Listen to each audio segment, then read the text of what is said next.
এই যে ডাল ভর্তা আমি রেস্টুরেন্টে যেদিন তৈরি করি সবাই বলে শেফ আজকে 2 কেজি চাল বাড়ায় দিবেন, ভাত বেশি খাওয়া লাগবে, কারণ ওরা নাকি গরুর মাংস দিয়েও নাকি এত ভাত খায় না, এই ভর্তা নাকি এত মজা হয়।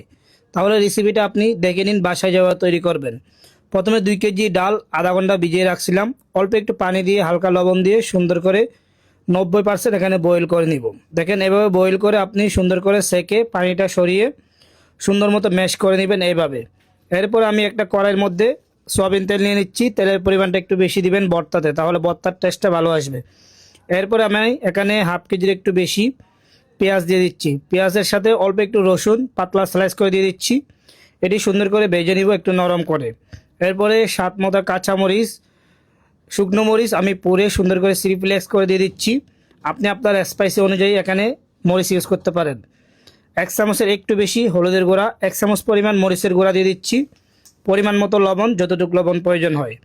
এরপরে সবগুলি উপকরণ ভালো মতো মিক্স করে এখানে ভেজে নিব হালকা একটু ব্রাউন কালার করে। দেখেন এভাবে আপনি সুন্দর করে নাড়াচাড়া করে ভালো মতো ভেজে নেবেন। এরকম যখন হয়ে যাবে ভাজা, এরপর আমি যে ডালগুলি ম্যাশ করে রাখছিলাম সেগুলি আমি এখানে দিয়ে দিচ্ছি। এগুলি দিয়ে সুন্দর করে নাড়াচাড়া করে ভালো মতো করে মিক্স করে নিব। এখানে যে তেলগুলি দেখতেছেন এগুলি একটু পরে দেখবেন ডালে সব তেল টেনে নেবে আর খেতেও ভালো লাগবে। আমি নাড়াচাড়া করে সুন্দর করে এগুলি ভালো মতো মিক্স করে নিচ্ছি। আরেকটা জিনিস খেয়াল রাখবেন, এই অবস্থায় চুলার হিটটা একবার হাই করে দিবেন।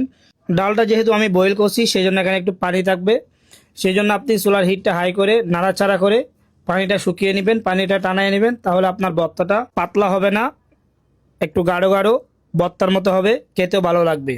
দেখেন কড়াইটা একটু লেগে যাচ্ছে, ভর্তা যদি কড়াইতে একটু না লাগে তাহলে টেস্ট আসে না।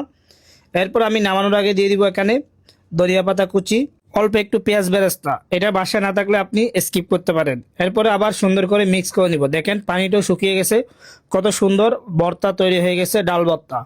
বাসায় একবার ট্রাই করুন, ট্রাই না করলে বুঝতে পারবেন না এটা কত মজার রেসিপি। রেসিপি ভালো লাগলে অবশ্যই ফেস ফলো দিবেন। আল্লাহ হাফেজ।